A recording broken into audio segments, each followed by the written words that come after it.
Bonjour, je suis Frédéric Morena de la société Emerson. Bienvenue dans cette nouvelle vidéo. Aujourd'hui, nous allons parler du remplacement du régulateur ALCO EC2 552 par un régulateur d'XL XC 645.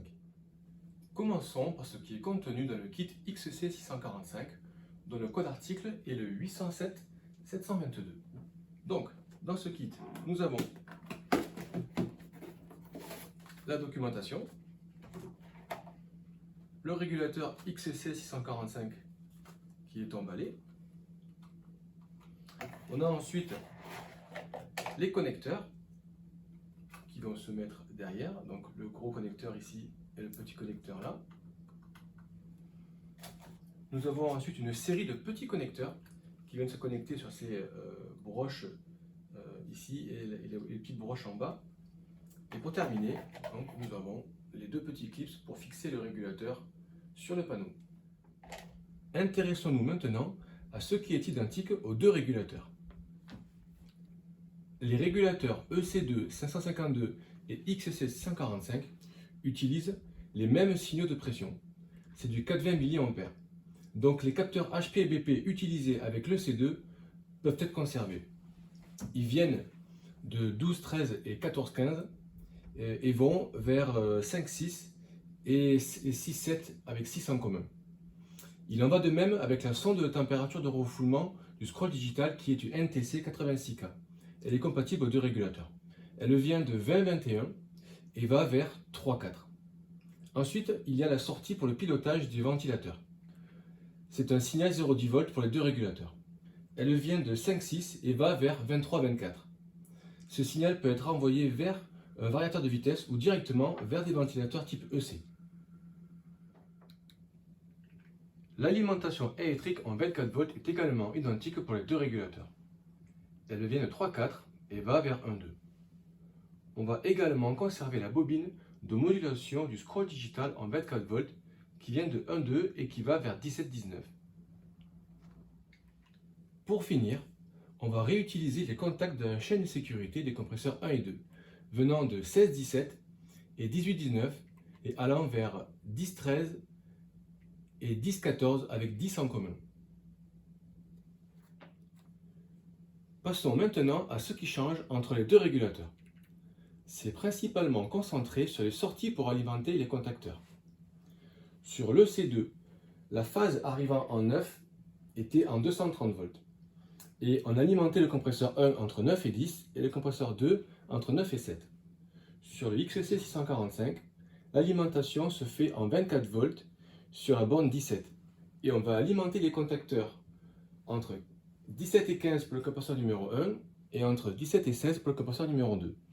Cela implique que les bobines du contacteur en 230 V devront être remplacées par des bobines en 24 V ou bien elles devront être relayées. La dernière différence notable entre les deux régulateurs est la sauvegarde des paramètres. Sur l'XC 645, elle peut être effectuée au moyen d'une clé de sauvegarde qui sera recommandée auprès de votre distributeur sous le code 319 41 59.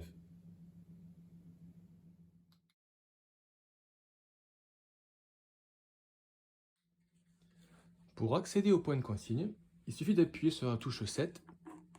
On arrive sur le premier paramètre qui est le STC1 qui est le point de consigne pour la BP en barre.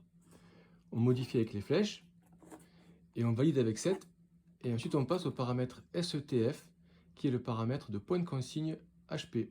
Et donc pour ressortir des paramètres, on appuie sur la touche 7. Pour accéder au paramètre de niveau 2, il faut appuyer simultanément sur la touche 7 plus flèche du bas, comme ceci.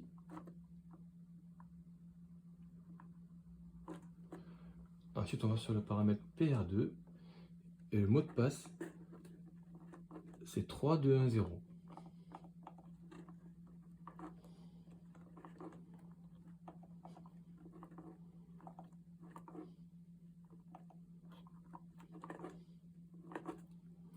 Et ensuite, on accède aux paramètres de niveau 2. Et pour ressortir des paramètres, on appuie sur 7 plus flèche du haut. Donc comme vous pouvez le voir ici, on a une alarme qui clignote. Et donc pour accéder au menu alarme, il faut appuyer sur le livre, comme ceci. et on a l'historique des alarmes qui apparaît. Alarme 1, alarme 2, alarme 3. Voilà. Et pour faire disparaître toutes les alarmes, il faut appuyer sur la touche 7 pendant 10 secondes. Il y a le message clear qui va apparaître. Donc pour l'instant, on fait un reset de l'alarme en question. Et après, on a clear qui veut dire que toutes les alarmes ont disparu.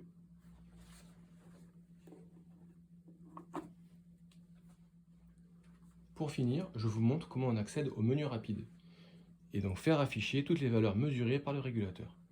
Donc on appuie sur la flèche du haut et là on arrive sur le premier paramètre qui est P1T, qui est la température d'évaporation.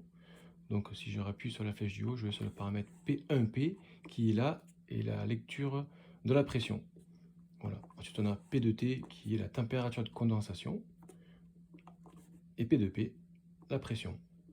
Voilà. On a ensuite la température de refoulement,